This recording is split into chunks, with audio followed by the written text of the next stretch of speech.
বন্ধুরা, আমাদের এটা বুঝে নিতে হবে যে আমরা শেষ দিন পর্যন্ত লড়াই করতে পারি।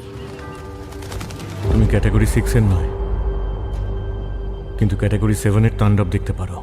সত্যি আকাশ ভেঙে পড়ছে। এই ঝড়টা গোটা বিশ্বকে ধ্বংস করে দিতে পারে। এটা ডিসির থার্মাল স্প্রিং এর ওপরে ঘটতে চলেছে। 2 সপ্তাহ আগে যখন সেন্ট লুইস আর লাস ভেগাসের ওপরে ঝড়টা আছড়ে পড়ে, তখন সেটাকে অস্থায়ী ভাবা হয়েছিল। কিন্তু যখন ক্যাটাগরি 6 এর ঝড় গোটা শিকাগোকে তছনছ করে দেয়, তখন এটা রেকর্ড করা হয়েছিল যে গত 500 বছরেও এত শক্তিশালী ঝড় কখনো দেখা যায়নি। কিন্তু আগামী দিনে এটা আরো ভয়ঙ্কর রূপ ধারণ করতে পারে। আমার মনে হয় আপনাদের সবার এটা দেখা উচিত।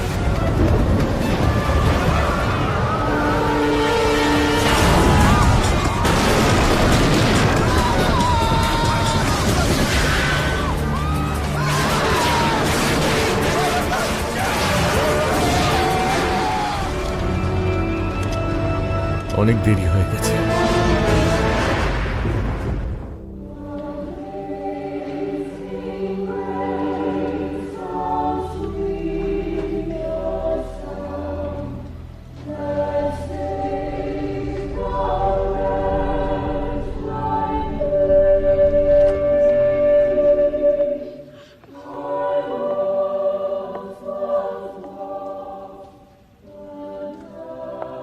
জুডিথ, ডিসিকে দেখে মনে হবে যেন তার উপর পরমাণু হামলা হয়েছে। আমার রেকর্ডেড ফুটেজ প্রথমে তুমিই দেখতে পাবে।